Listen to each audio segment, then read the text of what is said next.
Welcome back to DHOpen Summer 2014.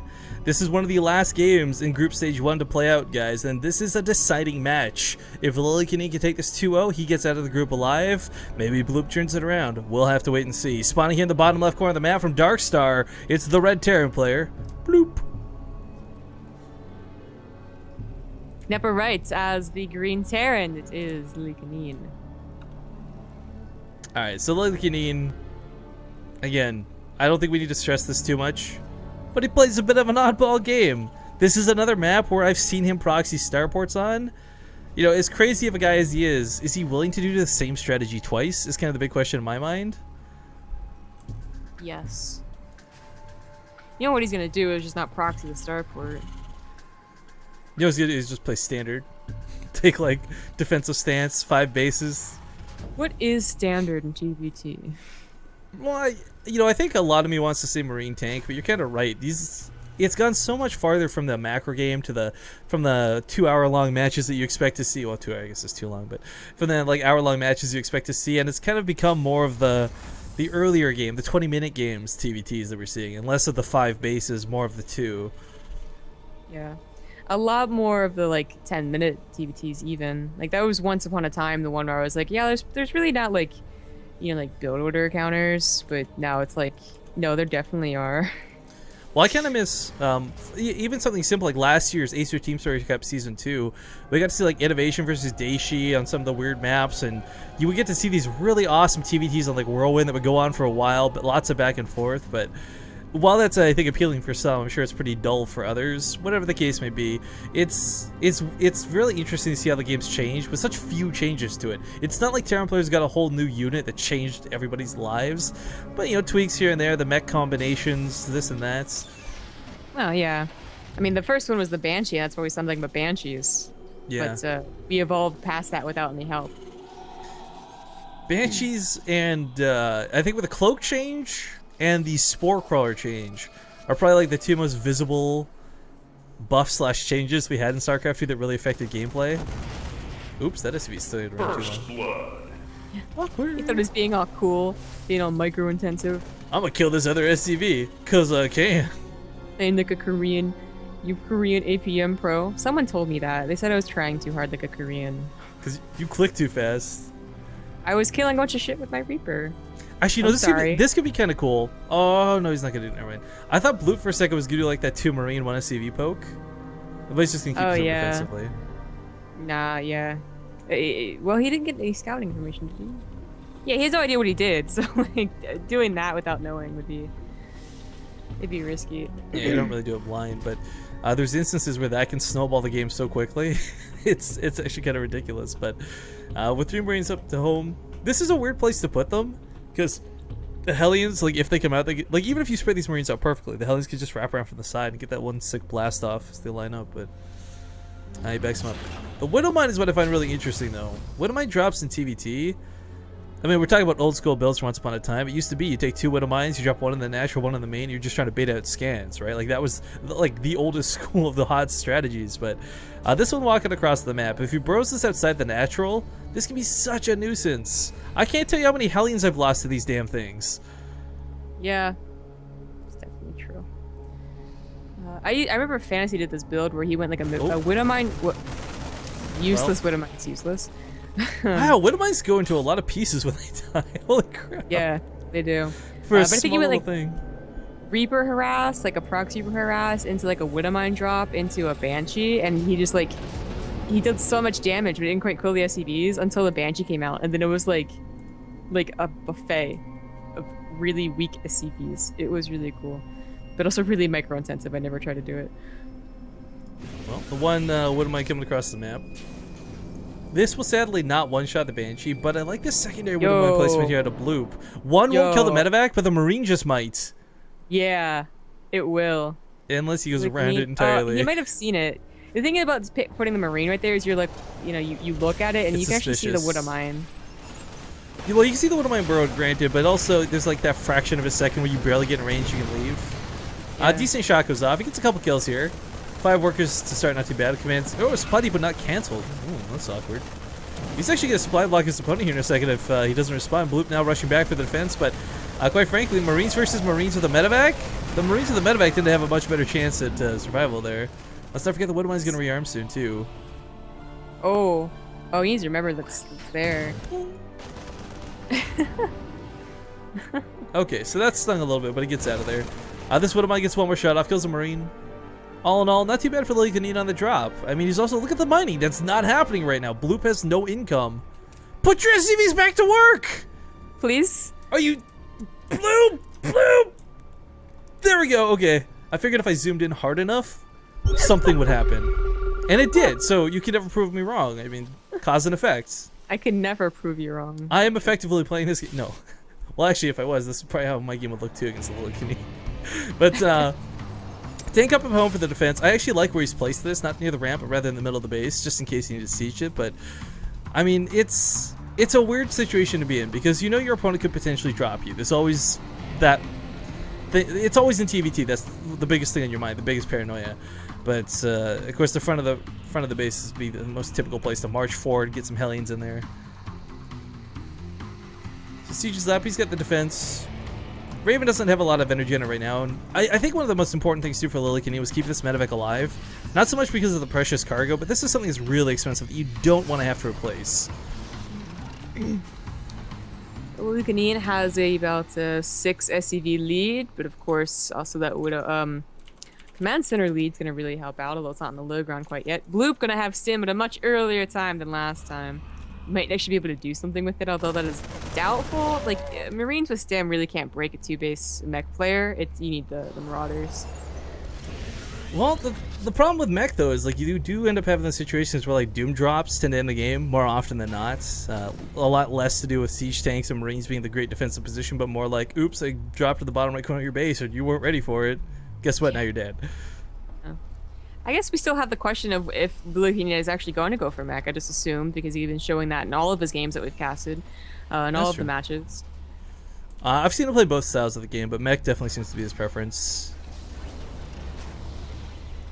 Moving out for a killer move, maybe. Just as Bloop loaded up a, oh, is that his Raven or something? That's his Raven, his Viking. That would have been helpful to have on on his side of the map, honestly. Not over here doing nothing. Nothing at all. Nothing at all. It's like I'm wearing nothing. Stupid sexy Flanders. Alright, for Lillekanin, there's a couple cool positions he can put his tanks in. One is going to be nestled up right against this ledge. It doesn't really provide terrain advantage, but it does make it very difficult to find those things and get up on them quickly enough. This one tank, of course, is going to shell away, and he's got one tank that actually elevated up to the high ground. With the Marines taking the hits for now, he might be able to shoot it, but... Oh, that's awkward. They're going to kill each other. Well, actually, the auto turret draws the fire, though, and that's just that extra second he needs. For those who don't know, auto turrets out of the Raven have this really stupid high aggro, this high priority targeting, so if you drop an auto target, everything nearby is going to shoot it, bottom line. So that gives him the tank advantage here. This allows him to advance his other tank forward. Sadly, he doesn't have a lot of fluff for this, though. I mean, the Marine count's not too high. Lillekanin is being dropped in his main. Like, he's completely evacuated his main. Well, that's not actually a drop. It's a Raven and auto turrets. Yeah, it's not really a drop, but he retreated a lot of the SCVs to the natural. 28 out of 24, so he didn't lose too many for this. He's cleared out his opponent's natural, and the big thing is Bloop's actually going to be supply blocked with these depots going down. He's already having a hard time dealing with this. I think they're both supply blocked. They're both at an awkward situation. They're both SCVs are really very close. Well, Lillekanin cleans up the main. He's got no way to push up this ramp. If he had a Banshee here, maybe this is slightly different, of course, but he doesn't have enough Marines to bully forward. The Raven doesn't have the energy to double Seeker Missile on top of the tank to kill it. And, of course, there's always that fear of a scan that could really edge you out. Lillekanin's going to take some heat on this one tank, sadly. There's also the problem that Bloop can't push down. Yes, also kind of soft contained in his bit. You know, actually, Lillekanin, rather than advancing up the ramp, he should have just turned this into that full-on contain. Because the longer his opponent's not mining, he'll just snowball with his economy over here. Now he's kind of giving away units right here. Of course, half of his army is in the main, as we can see right now. So eventually, Bloop, with Lillekanin not reinforcing, would have been able to break out. But kind of giving away some of his tanks for free. Bloop can definitely... Or maybe not. He lost all of his Marines. He lost all of his Marines. I like this. This is such a stupid move, but this will prevent the command center from landing. Bloop's actually going to have to dedicate some units to clear this out. A scan even goes down, too. What was the stim for, really? He lost a Marine. If he hadn't stimmed, maybe he wouldn't have. I don't know. Over eagerness. This won't do a whole lot. There's a tank and this is hurt. Ooh, almost loses that medevac. How much health is that? Is that 1 HP? No, 2. Never mind. Who cares? No You hype. just helped Marines reach your tank. I hope you realize that. Yeah, he was like, safe in the back to pick up the supply depots maybe or something, but yeah, Bloop and Lillekanin both kind of do the tricks. You know what? I gotta give it to him though. The auto turret harass, that was kind of cool to see. You don't see a lot of that. Dropping 4 in the back to go for the SCVs, landing the Viking, trying to pick off what he could. If Lillekanin was the lesser player and not paying attention, he would not have pulled the SCVs from the main, put them in the natural, and kept them safe. But that worker lead is paying off in droves right now. The fact that he had a command center down mining the whole time his opponent didn't really is why he's got a bigger supply. The difference is, though, yeah. he doesn't really have any tech behind this. Blue Flame's coming up, granted, but there's no +1 weapons. There's no plus stim for him. There's no real anything he can use. His units are a lot more naked, I suppose, I guess. You know, I've been noticing, and I'm not 100% sure on this, but it seems like Lillekanin is just a lot better under stressful multitasking situations. Like, we keep saying that Bloop is only like 3 SCVs down, and then we look back, and without any damage done to the SCV line, he's now down by 14. It's kind of Lillekanin is just consistently doing 2 at a time, as opposed to Bloop, who, granted, had his command center under attack, but right now, like, even he's only making 1 at a time. It's kind of like a reverse Goody. Goody thrives in the late game and no one else does because they don't know how to deal with it. Except Lillekanin's kind of like the early game thriver, I guess you can call it. Auto turrets go down, tanks gonna get cleaned up. This was a cool idea for the drop, but with the dead terrain down here, it's just there's no support for the ground. The medevacs get cleaned up, tanks do the rest of the work, and not a lot of workers die. Does even up the worker count a little bit though, I guess, so he's got that much going for him, but equally this is a drop on the other side of the field. Bloop a little bit late to respond. Doesn't even have this many Marines, not going bio. Oh, that was such a cool move though. Focuses the medevac before shooting a single Marine there, guys. That wasn't like an auto attack stutter step. He was intentionally going for the medevac that whole time. So that worked out pretty nicely for him. Yep. Bloop, I guess Bloop's like command center wasn't hotkeyed because now he's starting to produce at even rates with Lillekanin. Does he have a 3rd command center? Yeah, he does. It's building. So This is, I don't know how this really works going forward though, because I mean, Mech is good. And if you can get ahead, that's great, but he's not really at a death ball stage. But there's also no there's no really Marauders once again. There's not a huge tank count for Bloop. He's pushing with Marines, but I just don't see us getting a lot done. If he hadn't lost the army that he had attacking the main for Lillekanin, he probably would have had a good enough force to deny Lillekanin's 3rd for a while, really. And that would have been much nicer than obviously that failed attack. And also allowed him to come into the game a little bit more. Because that's usually what happens too, is that the bio player is able to deny the 3rd maybe once, even twice, while he expands no problem. Well, he is going to be expanding here. Lillekanin also moving his command center over. Actually, it's eerie how close the timings on this are. I mean, the thing for Bloop, guys, again, we can't stress this enough. Like, I imagine we would see a much better, I guess, player represented here if he's playing against a standard Terran player. Not what Lillekanin does. I've done a terrible thing to our Twitch chat, and I'm so sorry, Zombie Grub. You do. Just take a second to tab out and look, you'll know. Oh, I gotta like go and like get. It's okay. The KPM in here just shot through the roof. Bottom line. Okay. I wish you guys wouldn't say that, by the way. Kappa is such an offensive phrase. It's just, that should not be going in Twitch chat. Ugh, disgusting. Anyways. You said thoroughly impressed. Moving on. I like the sensor tower placement. A big part of one of the biggest weaknesses to mech is you've got all these siege tanks. They're so strong and so unbreakable, but they also take forever to reposition. And that's why drops are so effective versus a mech player. Yes, you've got a turret ring up, but medevacs are just going to boost through that, boost past it. So by having these sensor towers starting to go up, you're going to have a better idea where your opponent's coming from. You'll be able to unsiege and resiege in the nick of time. A small cute little drop up here on the left side can clear up some turrets. Yeah. Bloop has a big enough army that he can start really pushing and pulling Lillekanin apart. As long as he doesn't face the entire army, you know, up a ramp or something like that, he can definitely bring this game back. You know, now a 10 supply lead, still like has a deficit in the workers, but that's pretty okay. And he just scans here and says maybe a death drop. Like, oh, there's so many turrets though. It's a hard call to make. Oh, actually, there's way more turrets coming too. When you've only got like 2 or 4 turrets, all right, you boost past, no problem. There's no way he's boosting past this without losing at least half of his medevacs before everything unloads. If he's got a point defense drone from a Raven, he gets in here. I was so afraid he wasn't going to scan. That's a scary sight to see. But I guess at the same time, you can kind of afford this. Like, each of these is basically a heli, and you don't need to make anymore. You don't have to run around. Lillekanin nowhere close to maxing, but still, I would say in a pretty good spot this game. I mean, this is his biggest Achilles heel. A drop possibly catching him off guard. But that's not going to be the case right now. You would actually be really cool. I've never tried this, but I've always thought about it. Like, build a barracks or factory, float it in, have it soak some of the shots, and then boost through while the turrets are auto-attacking. Oh. I was thinking of the other option, which people thought that the turbo on the medevacs was going to be a really big problem in TvT. They were trying to build widow mines to take care of mass doom drops. I can see that being cool. Ooh, a couple of nasty tank shells going to go off there. Cost him a tank. And this small drop on the side of the map. Blue flame helmets, actually. So pulls this out really quick. So one of the big things right now for Lillekanin, guys, to worry about, there's a large Marauder count coming up. Not only are these good against tanks, but the reason you don't build Marauders to counter tanks. You've got tanks and positioning for that. You build Marauders so that you don't get wrecked by Hellions in the blue flame.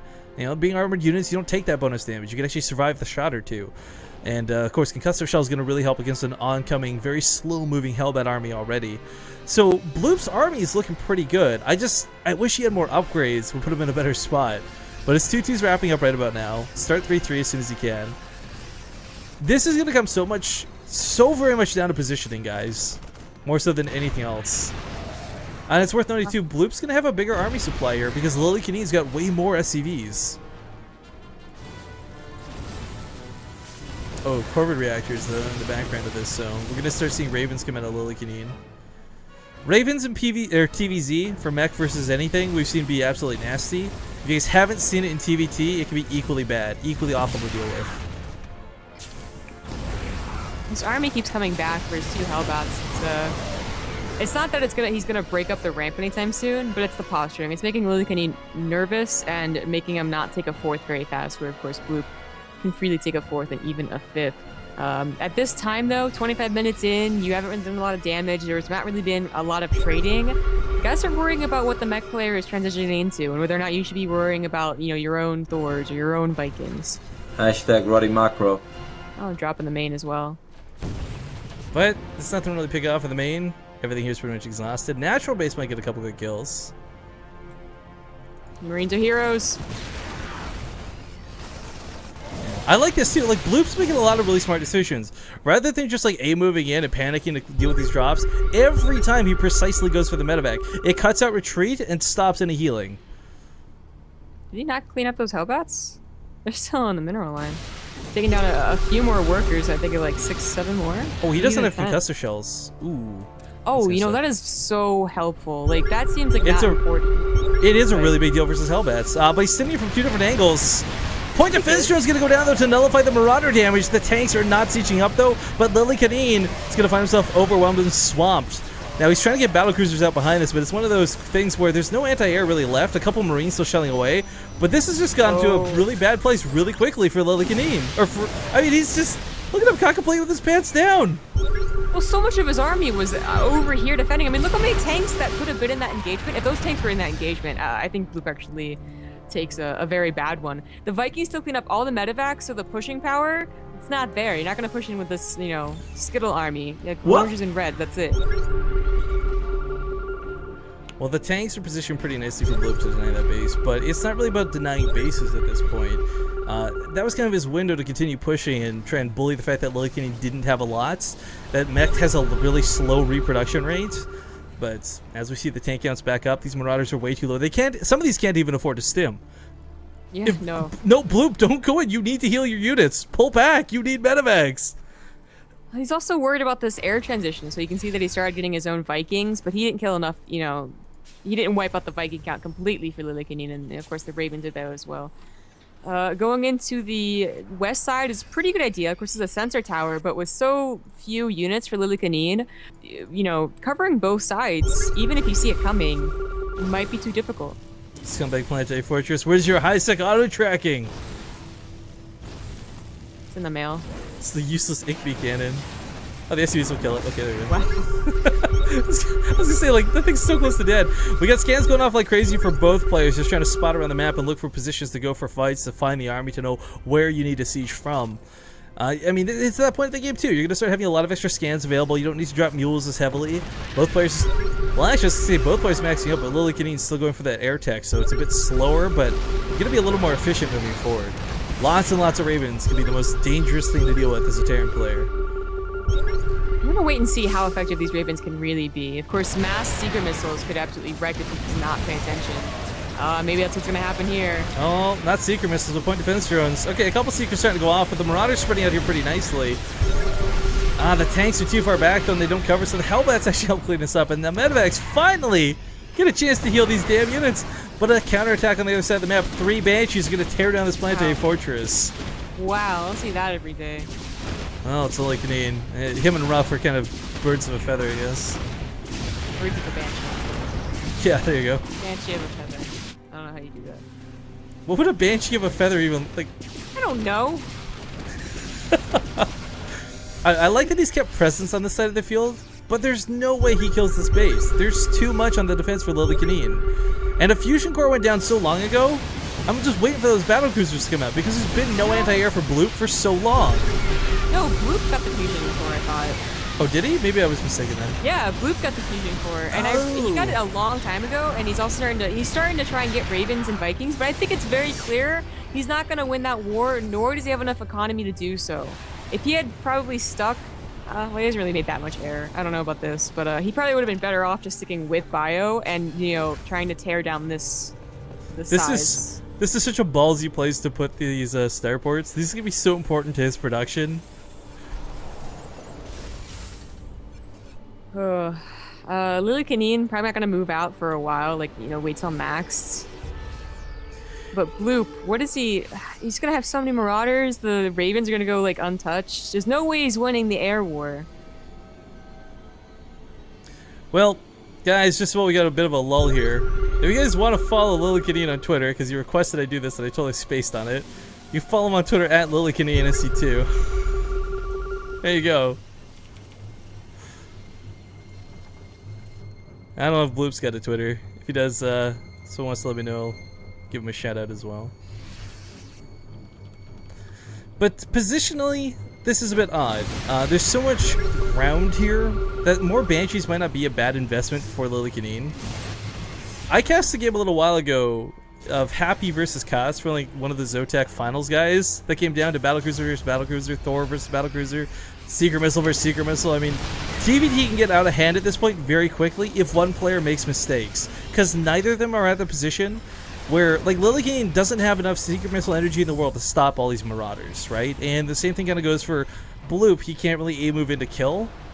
So they're both getting these Ravens out slowly but surely. But all it takes is like one horrible engagement for this to change.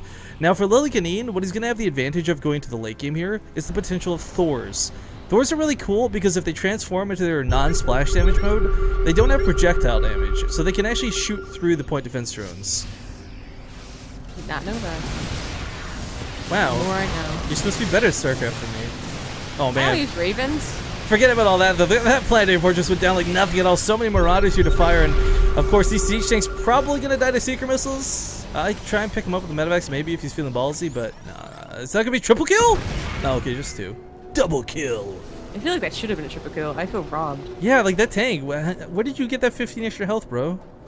Who did you take that from? Okay. Alright, Lillekanin's also taken his entire half of the map at this point. Feeling very comfortable, obviously, is he. One of the big things, too, is he's putting planetaries in the middle of the map. This is so weird, because this doesn't really stop massive Marauders. This stops, like, weird run-bys with Hellions, maybe Marines, but Marauders, as we saw, they took down that planetary fortress in, like, 3 volleys. Stimmed? That's, like, 2 seconds. Well, they take down the medevacs that you're stimming your Marauder army in with, so they're still okay to have. Well, left side of the map, you've got a couple of attempted drops going off here. Sadly, the Vikings will put an end to this. No. Oh my god, has he been producing Ravens this whole time without corvid reactors? That sucks. Bloop's on 6 Ravens and didn't have corvid reactors going into it. I really don't think that he's not gonna win this air war. You know what? It might be 200-200 versus 200-200. So right, and there's like the baneling aspect of this, where it only takes a couple good seekers to actually hit to connect to change that. You know, you leave your Viking stumped up for 1 extra second. You don't run barely out of range. Suddenly, the Seeker Missile, instead of going dud, drags onto your army. I mean, there are mistakes to be made here for both players. But Lillekanin's 2 sides. Wow. Oh, this is gonna be rough. Oh. Look at those Seeker Missiles! But he's gonna drag him on top of the Ravens! But look what happened to his army! Look what happened to Bloop's army! GG, well played. Oh my God. What an explosive finish to the series! 2-0 in the favor of Lillekanin. Once more, guys, on Twitter at Lillekanin SC2. Congrats to him. He gets out of his group alive. We'll see how he fares in Group Stage 2. Of course, he's got quite the Group Stage 2 to go up against. Let's not forget, guys, about an hour and 15 minutes from now is when the real show starts, and that's with like MMA and Blue and Snoot and all those guys. So once we get there, it'll be a pretty good time. Everything's on break now. We were supposed to go on break like 44 minutes ago. So now we're actually going to take that break, guys. But before we do, Trex, my good buddy, I don't know if he's still lurking around, and Castiana, sub to the channel as well. So while we're going to go on break screen, we're still going to run the raffles in chat. So before we go to break and before we run